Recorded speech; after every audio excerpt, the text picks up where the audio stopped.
Welcome to the future. अस्सलाम वालेकुम and welcome to my YouTube channel. Guys, आज हम बात करेंगे कंट्रोलर्स की।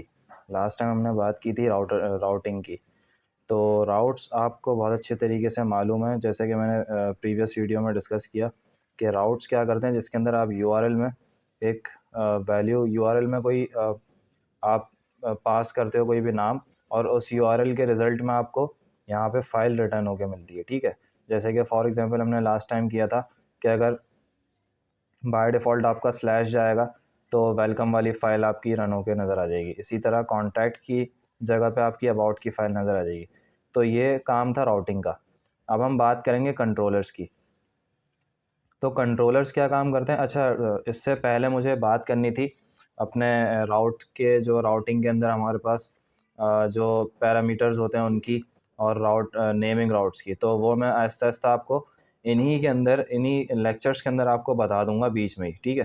ताकि क्योंकि मुझे फिर उसकी अलग से वीडियो बनानी पड़ती है, तो मैं इन्हीं लेक्चर्स के अंदर आपको आहिस्ता-आहिस्ता उस चीज़ का कॉन्सेप्ट दे दूँगा।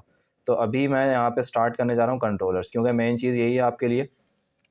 तो कंट्रोलर्स क्या करते हैं? कंट्रोलर्स आपके पास बेसिकली लॉजिक हैंडल करते हैं। जैसे कि फॉर एग्जांपल राउटिंग में एक आपने यहाँ पे यूआरएल में कोई भी वैल्यू पास की। अब ये यूआरएल हिट होगा तो उसके रिस्पांस में आपको क्या मिल रहा है? कॉन्टैक्ट का पेज मिल रहा है। तो आप उसके रिस्पांस में क्या करोगे? उसको कंट्रोलर के पास पहुँचा दोगे, कंट्रोलर का मेथड कॉल करोगे। कंट्रोलर का जब मेथड कॉल होगा तो उसके रिज़ल्ट में आपको कंट्रोलर की उस मेथड के अंदर जो लॉजिक होगी, वो लॉजिक, उस लॉजिक के थ्रू आपके पास जो भी लॉजिक होगी, फॉर एग्जांपल आपने डेटा इंसर्ट किया, आपने अपडेट किया, क्रिएट किया, डिलीट किया, जो भी किया, वो सारी लॉजिक उस पे अप्लाई होगी और आपके सामने रिज़ल्ट आपको मिल जाएगा। तो वही काम हम करने जा रहे हैं। अब यहाँ पे जाके सॉरी, जो कंट्रोलर की कमांड होती है, वो क्या होती है कंट्रोलर को क्रिएट करने के लिए? अच्छा, कंट्रोलर्स आपके पास होते कहाँ हैं? पहले तो आपको ये देखना पड़ेगा। तो कंट्रोलर्स हमारे पास, मैंने आपको स्टार्टिंग में भी बताया था, ऐप के अंदर जाके HTTP के अंदर जाके आपको यहाँ कंट्रोलर्स मिलते हैं। बाय डिफ़ॉल्ट आपको कंट्रोलर डॉट PHP की क्लास, एक फ़ाइल मिल रही है। इसके अंदर आपकी बेस कंट्रोलर की क्लास जो है बनी हुई है। अब इसी कंट्रोलर से आपके बाकी के कंट्रोलर इस क्लास से इनहेरिट हो के आएंगे। अच्छा, ये कंट्रोलर की फ़ाइल आपको मिल रही है, ठीक है? यहाँ पे बेस कंट्रोलर आपका बना हुआ है। तो अब हमें नया कंट्रोलर बनाना है। हम यहाँ पे क्या करेंगे? PHP आर्टिसन मेक और कॉलन लगा के आपने कंट्रोलर लगाना। यहाँ पे कंट्रोलर लिखना और कंट्रोलर का नाम, फॉर एग्जांपल मैंने यहाँ पे जाके लिख दिया, मैंने लिखा स्टूडेंट। अच्छा, स्टूडेंट का एस कैपिटल बना देता हूँ, स्टूडेंट कंट्रोलर लिख दिया। जैसे ही मैं एंटर करूँगा तो मेरे पास इस नाम से एक कंट्रोलर बन के आ जाएगा। देखें आपके सामने यहाँ पे कंट्रोलर बन के आ गया। अच्छा, ये क्लास, ये जो कंट्रोलर, स्टूडेंट्स कंट्रोलर की क्लास है स्टूडेंट कंट्रोलर की, ये एक्सटेंड हो रही है कहाँ से? कंट्रोलर की बेस क्लास से।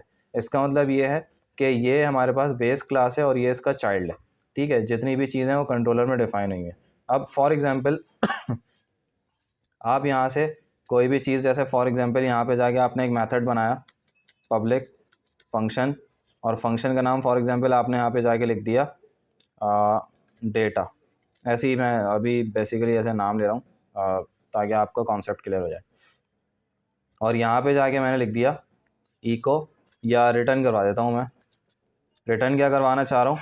मैं रिटर्न करवाना चाह रहा हूँ व्यू किस फाइल का? वेलकम वाली फ़ाइल का मैं ये करना चाह रहा हूँ, ठीक है? अब क्योंकि मैं वेलकम वाली फ़ाइल यहाँ से रिटर्न करवा रहा हूँ, तो मैं राउट में जाऊँगा और अपने राउट में जाके यहाँ से इस राउट को भी कमेंट कर देता हूँ। और अब मुझे क्या करना है? अब मुझे यहाँ पे कंट्रोलर के थ्रू उस पेज को रिटर्न करवाना है। तो उसके लिए पहले मैं क्या करूँगा? यहाँ पे आके उसका नेम स्पेस कॉल करूँगा। तो यहाँ आके मैंने यूज़ लिखा और उसके बाद मैंने यहाँ पे आके उसका जो है एड्रेस दूँगा। मेरे पास वो कहाँ से आ रहा है कंट्रोलर? मेरे पास ऐप के अंदर जाके स्लैश लगाऊंगा, HTTP के अंदर आके फिर स्लैश लगाया, कंट्रोलर्स का उसने खुद रेफरेंस दे दिया कंट्रोलर्स के अंदर आके, और स्टूडेंट कंट्रोलर के नाम से मेरे पास एक क्लास है, उसको कॉल करना है। तो मैंने उसको कॉल कर लिया और उसके बाद यहाँ पे जाके मैंने इसका राउट डिफाइन किया, राउट राउट और उसके बाद आपके पास क्या होता है? कॉलन कॉलन गेट, गेट का मेथड हमने कॉल किया। और उसके बाद मुझे यहाँ पे जाके क्या लिखना है? जो यूआरएल में मैं हिट करूँगा, मैंने कहा स्लैश पे क्या हो जाए? वेलकम की फ़ाइल खुल जाए। अब देखें थोड़ा सा तरीका अलग हो जाएगा। लास्ट टाइम क्या हो रहा था कि एनोनिमस फंक्शन चल रहा था और वो फंक्शन रन हो रहा था आपका। अब यहाँ पे आपने कंट्रोलर की क्लास को कॉल करवाना है। तो पहले आप यहाँ पे एरे के स्क्वायर ब्रैकेट्स बनाएंगे और उसके बाद जो हमारे पास कंट्रोलर है स्टूडेंट कंट्रोलर, उसको कॉल करेंगे और उसके बाद आप कहेंगे उसके अंदर की क्लास उठा के लाओ, स्टूडेंट कंट्रोलर की क्लास उठा के लाओ, और उसके बाद आप कॉमा लगा के यहाँ पे बता देंगे कि उस क्लास के अंदर से जो मेथड कॉल करवाना है उस मेथड को यहाँ पे कॉल करवा दो डेटा के नाम से। ठीक है, यहाँ जाके आपने क्या कर दिया, यहाँ पे जाके आपने टर्मिनेटर लगा दिया। अब उसके बाद जैसे ही आप इसको PHP आर्टिजन सर्व करते हैं तो फिर देखिएगा आपको रिजल्ट में क्या मिलता है। यहाँ जाके मैंने किया PHP आर्टिजन सर्व, और उसके बाद आप इसको कंट्रोल प्रेस करके इसको एंटर करें, क्लिक करें तो आपके पास ये डेवलपमेंट सर्वर रन हो जाएगा और ये फाइल रन हो जाएगी। यहाँ पे आपके पास इस तरीके से रन हो के आ रहा है। क्यों रन हो के आ रहा है? क्योंकि बाय डिफ़ॉल्ट हमने स्लैश पे क्या किया, वेलकम वाली फ़ाइल खोली है, तो वेलकम वाली फ़ाइल हमारे पास बाय डिफ़ॉल्ट स्लैश पे चल रही है। तो ये जो है कंट्रोलर का बेसिकली काम होता है कि इस तरह से आप कंट्रोलर के थ्रू रिक्वेस्ट को हैंडल कर सकते हैं URL की। ठीक है, अच्छा इसी तरह अब अगर मैं अबाउट वाली फ़ाइल का काम करूँगा तो अबाउट वाली फ़ाइल का भी इसी तरीके से काम करूँगा।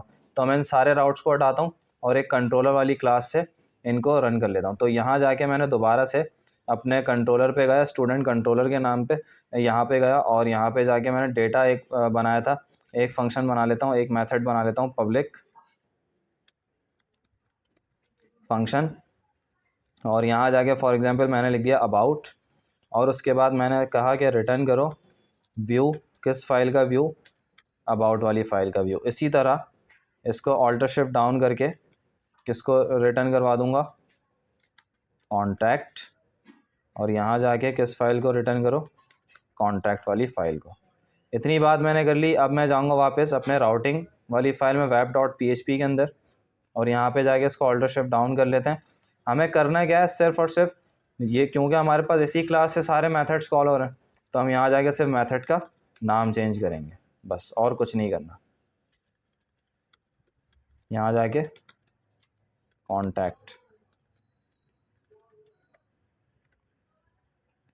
रन किया, कॉन्टैक्ट का पेज चल रहा है, क्यों? क्योंकि स्लैश पे चला दिया हमने गलती से। तो अबाउट पे अबाउट चलेगा, कॉन्टैक्ट पे कॉन्टैक्ट चलेगा। अभी वापस वेलकम वाली फ़ाइल रन हो गई, यहाँ जाते हैं और यहाँ जाके स्लैश लगाते हैं, अबाउट लिखते हैं, अबाउट वाली फ़ाइल रन हो जाएगी।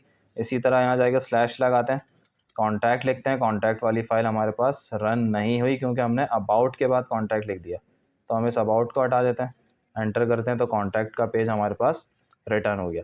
तो ये बेसिकली हमारे पास कंट्रोलर की एग्जांपल थी। अच्छा, ये हमने जो है कंट्रोलर के थ्रू इस तरीके से हमने राउटिंग पास की। अब हमें क्या करना है, अब मैं चाहता हूँ, क्योंकि ज़ाहिर सी बात है एक कंट्रोलर मेरे पास है, तो इसी कंट्रोलर से 3 मेथड्स कॉल कर रहा हूँ, तो मैं इसको और किस तरह से लिख सकता हूँ, मैं इसको एक ही राउट में डिफ़ाइन करके लिख सकता हूँ। फॉर एग्ज़ाम्पल, क्योंकि एक कंट्रोलर से 3 मेथड्स आ रहे हैं, तो हम यहाँ जाके सिंपल लिखेंगे कंट्रोलर, और ये कंट्रोलर का नाम आ जाएगा। फिर यहाँ पे जाके हम इन चीज़ों को हटा देंगे, सिर्फ कंट्रोलर का नाम और क्लास, और इसको भी हटा देंगे, इसका भी काम नहीं है। और यहाँ से हम क्या करेंगे, यहाँ से हम लिखेंगे ग्रुप बना के एक एनोनिमस फंक्शन चलाएंगे, और इस फंक्शन के अंदर मैं क्या करूँगा, सिंपल रिटर्न, और उसके बाद मुझे क्या करना है, रिटर्न करवाना है रिटर्न कह रहा हूँ,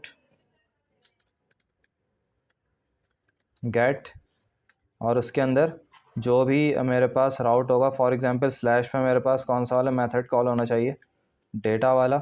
इसी तरह अबाउट और कॉन्टैक्ट, अबाउट और कॉन्टैक्ट, इस तरीके से आपके पास जो आपका राउट है वो बिल्कुल इसी तरह काम करेगा। यहाँ जाके हमने टर्मिनेटर लगा दिया। अब इसको ज़रा डेवलपमेंट सर्वर पे स्टार्ट करते हैं। यहाँ जाके लिख देते हैं PHP आर्टिजन सर्व, कंट्रोल C किया मैंने इसको, सॉरी एक मिनट,